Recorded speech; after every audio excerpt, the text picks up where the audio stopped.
The White House briefing room was tense, the air thick with anticipation and unease. Reporters shuffled their notes, glancing nervously at one another, aware that something extraordinary was about to unfold. This was a familiar feeling during the Trump years, an administration defined by unpredictability and confrontation. Yet, even seasoned journalists sensed that today's tension was different, more electric, as if the stakes had suddenly been raised. It was September 10, 2025. The late summer sun cast long shadows across the White House lawn, but inside, the mood was anything but calm. The nation braced itself for what was to come. President Donald Trump entered the room with a stormy expression, his face a mask of barely contained fury.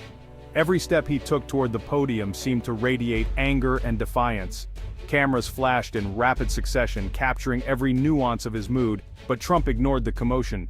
His eyes swept the room, searching for a target, a foe, someone to blame for the latest crisis. He gripped the lectern so tightly that his knuckles turned white, as if the solid wood was the only thing anchoring him in the moment. Across the country, televisions flickered to life.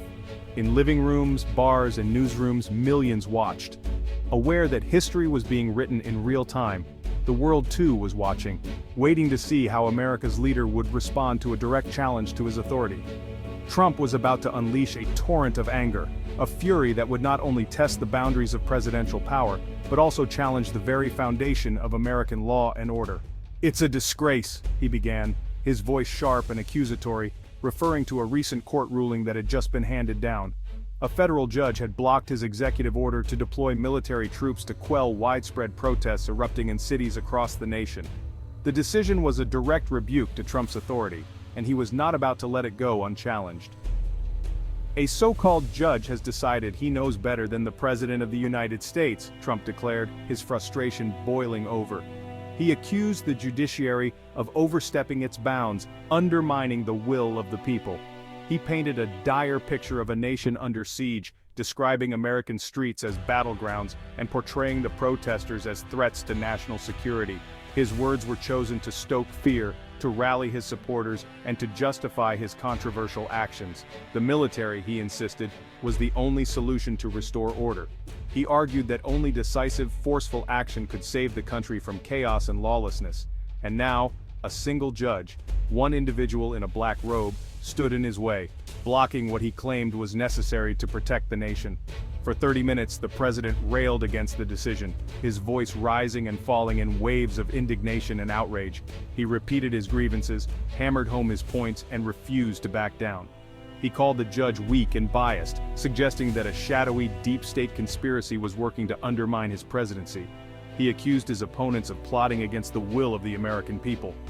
Each sentence was more inflammatory than the last, his rhetoric escalating with every passing moment. The press room seemed to vibrate with the intensity of his words. He was speaking directly to his base, stoking their fears and anger, urging them to stand with him against what he called a corrupt system. His supporters cheered from afar, energized by his defiance. He was drawing a line in the sand, daring anyone, judge, journalist, or political rival, to cross it. The message was clear. He would not yield, no matter the cost. The press conference became a spectacle, a dramatic clash of power and principle, with the president openly challenging the authority of the courts. In that moment, the nation stood on the brink, uncertain of what would come next. To truly grasp the firestorm ignited by the president's actions, we must first look back at the legal and historical framework that shapes the limits of presidential power in the United States. At the heart of this framework lies the Posse Comitatus Act, a crucial but often misunderstood federal law that has shaped the relationship between the military and civilian society for nearly a century and a half. Passed by Congress in 1878, in the aftermath of the Civil War and the turbulent Reconstruction era, the act was designed to forbid the use of the U.S. Army, and later, the Air Force for domestic law enforcement purposes, except where expressly authorized by the Constitution or Congress. This foundational principle draws a clear line between military power and civilian life, ensuring that the armed forces remain focused on defending the nation from external threats, not policing its own citizens.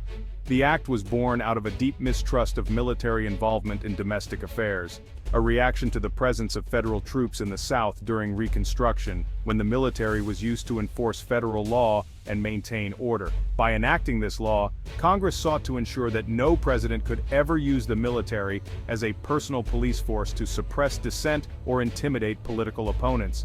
After all, the military is trained for war, not for the delicate and complex work of policing American communities, which requires a different set of skills and a different relationship with the public.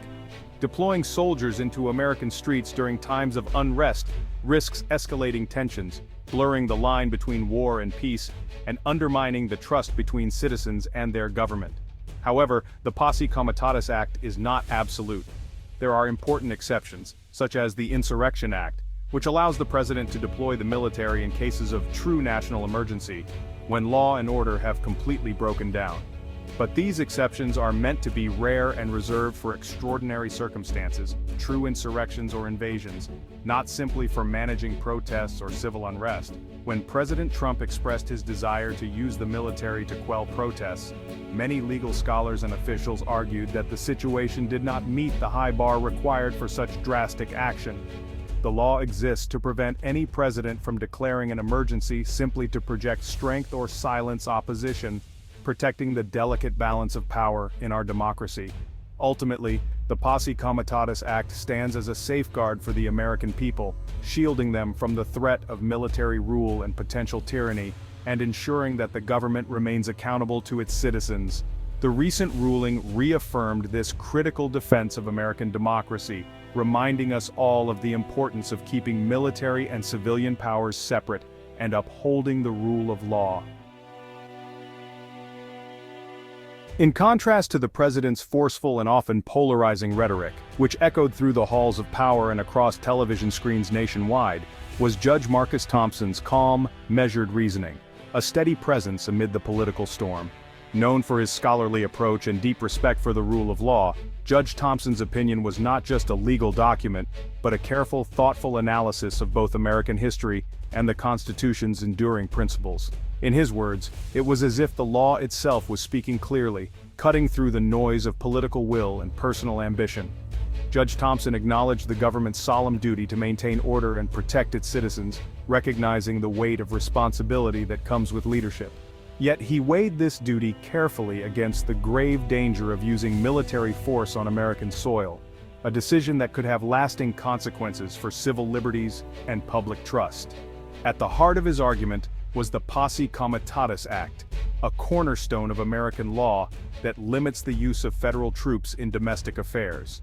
Judge Thompson meticulously dismantled the administration's claim that the protests amounted to an insurrection, making it clear that the demonstrations, while passionate, did not rise to the level of rebellion that would justify military intervention.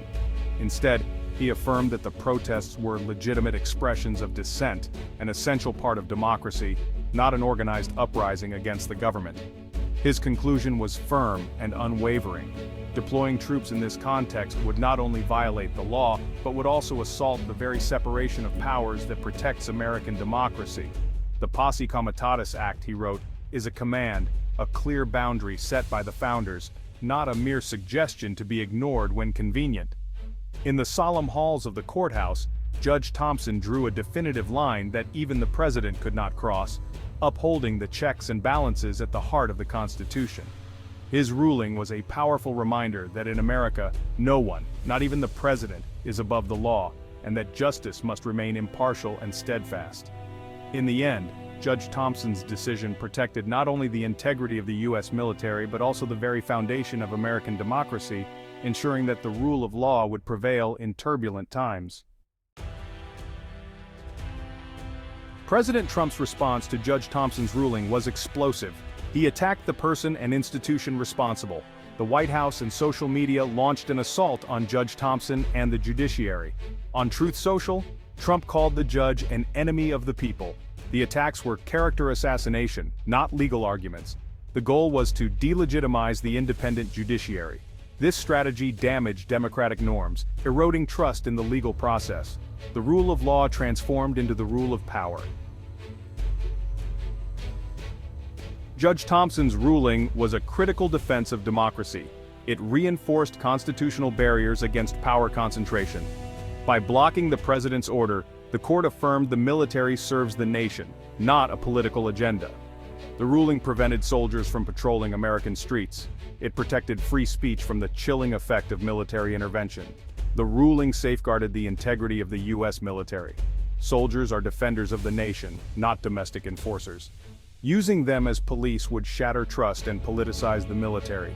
Judge Thompson's decision affirmed the rule of law. It reminded the nation that checks and balances are safeguards against authoritarianism. The ruling was a victory for law over power. It was a stand for democratic principles. President Trump's attempt to deploy the military was not unprecedented. History shows past presidents acted with caution and respect for legal constraints. Eisenhower and Kennedy used troops to enforce court orders, not suppress protests. They acted to uphold the Constitution, not bypass it. Trump's approach was the opposite, seeking to impose his vision of order. Past presidents acted reluctantly with clear, justified missions. Trump acted impulsively, painting citizens as enemies. This historical context highlights the radical nature of his actions. The Posse Comitatus Act was a safeguard, not an obstacle. The actions of past leaders show the gravity of crossing this line. Trump's actions were a dangerous departure from precedent.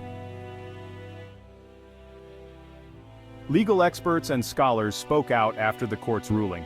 They emphasized the structure of American freedom was at stake. An independent judiciary and legal limits are the bedrock of a stable society. A conservative scholar expressed concern over attacks on the judiciary. A president's duty is to execute laws, including those limiting his power. A retired general warned against politicizing the military. Judge Thompson protected the honor of the armed forces. Expert opinions framed the debate, lifting it from partisan squabbles. Trust in courts is the glue holding the system together. The president's attacks threatened this trust. The rule of law must prevail over the rule of power. The conflict over the Posse Comitatus Act was a fight for America's soul. It was a choice between a government constrained by law and power concentrated in one leader. The right to protest is a cornerstone of American identity. Military intervention threatens these rights, creating fear. The fight highlighted the fragility of democratic norms. Trump's actions challenged long-standing assumptions. The struggle was a national civics lesson on democracy's fragility. The system of checks and balances held. Judge Thompson's ruling was upheld, and the president backed down. The crisis was averted, but it left a lasting scar. Democracy is not a spectator sport. It requires active participation. The responsibility for safeguarding the republic is shared. Judges, Congress, the military, journalists, and citizens all play vital roles. The final guard is the citizenry, the most powerful check on ambition. The events of September 2025 were a fire alarm. Protecting democracy requires more than hope, it requires action. The courts can build a bulwark, but only the people can ensure it stands. That is our shared sacred responsibility.